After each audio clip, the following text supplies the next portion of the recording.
I can hide in a. That word is hide, not hid. All right, don't do this. I get it. When your child gets stuck on a word, it's so tempting to just tell them what it says. You want to help. You don't want them to struggle. But here's the truth. Every time we jump in, we stop them from developing the skill that actually makes reading click. When your child gets stuck on a word, that moment, right there, is where real reading growth happens. That's how your child learns to decode, to figure things out on their own.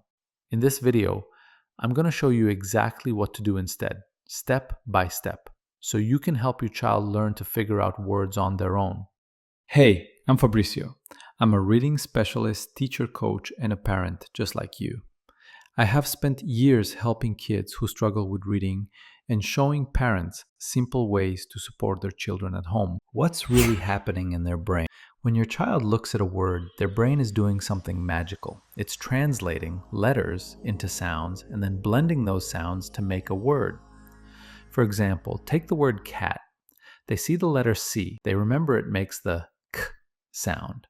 Then A says a and T says t. When they blend them together, k, a, t, it becomes cat. That process of turning letters into sounds and connecting those sounds into words, that's the foundation of reading. Without it, children rely on memory or guessing instead of understanding how words really work. And that's what's called decoding. So, why giving the word doesn't help? Here's the hard truth. When we give them the word, we rob them of the chance to practice decoding. And practice is what builds independence. Imagine if every time a child tried to ride a bike, we just push them along instead of letting them pedal. They might move forward, but they wouldn't really learn the balance. It's the same with reading. Our goal isn't to get through the page, it's to build the skill. So instead of giving the word, here's what to do. These 6 prompts give your child just enough help to figure it out on their own. And each one builds a key decoding habit. Prompt 1. Try a different vowel sound. Child reads, she mad a cake. Text says, she made a cake. Parent says, that's close. Look at the end. See that E? It's a magic letter. It helps the A say its name. A. Try it again. This helps your child understand one of the most common spelling patterns in English, the silent E rule. When there's an E at the end of a word, it usually makes the first vowel say its name. So instead of cap, short A, we get cape, long A.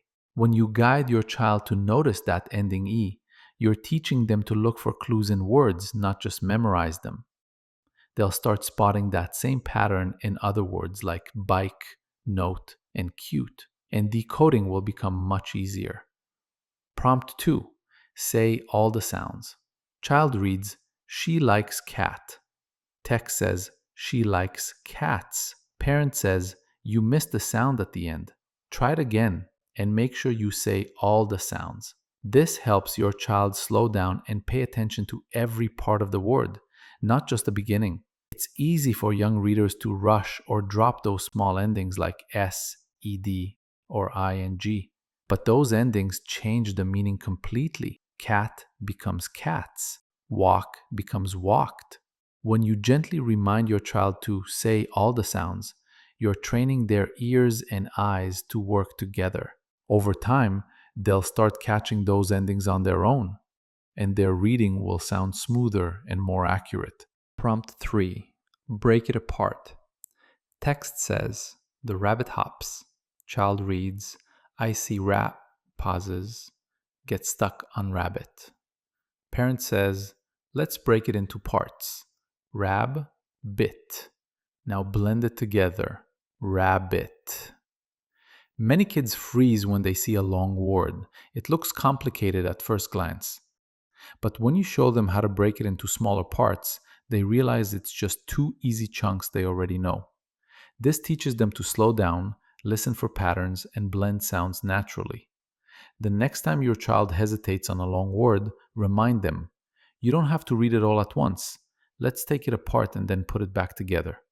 This small shift helps kids tackle unfamiliar words independently, one chunk at a time. Prompt 4. Give the needed sound. Child reads, "The dolphin can jump." Text says, "The dolphin can jump."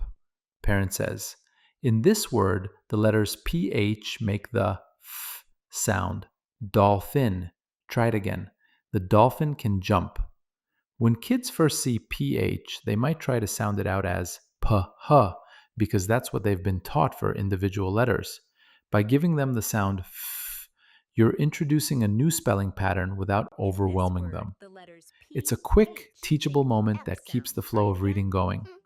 When you notice your child stuck on a sound pattern they haven't learned yet, just give them that one piece, short and simple. Then have them try again so they still do the reading work. That's how decoding skills and confidence grow naturally. Prompt 5. Offer a choice. Child is stuck on the word "the crocodile is big." Child pauses and looks unsure. Parent says, "Does this say crocodile or crab?" Look at the beginning. How does it start? When your child gets stuck and can't sound it out yet, offering two realistic choices helps them think instead of guess. It shifts their focus from "I don't know this word" to "let me check what makes sense." You're training them to use both phonics, how the word looks, and meaning, what fits the sentence. When a word feels too advanced, don't just tell them what it is. Give two options that sound or look similar, one right, one wrong, and ask, "How do you know?" This encourages your child to check their own reading strategies and grow their independence. Prompt 6. Point and track. Child reads, "I see the ball." Text says, "I see the red ball." Parent says, "Let's point under each word as we read so we don't miss any." They read together, finger gliding smoothly under each word. Sometimes kids skip words or lose their place, especially when they're learning to track print with their eyes. Pointing under each word brings their focus back and builds one-to-one correspondence, the understanding that each written word matches one spoken word. It also helps them notice small but important words like the, is, or of that carry meaning but are easy to overlook. Use this prompt only when needed, if your child is skipping words or rushing. Once they begin reading smoothly on their own, encourage them to read without pointing. The goal is to build focus first and then let that focus become natural. At first, you'll need to give these prompts often, and that's okay. Over time, your child will start to use them automatically. You'll notice small changes. They pause, think, try another sound, and smile when they get it right. That's growth. Every time they figure out a word on their own, their brain makes a stronger connection. They're not just reading a page, they're becoming a reader.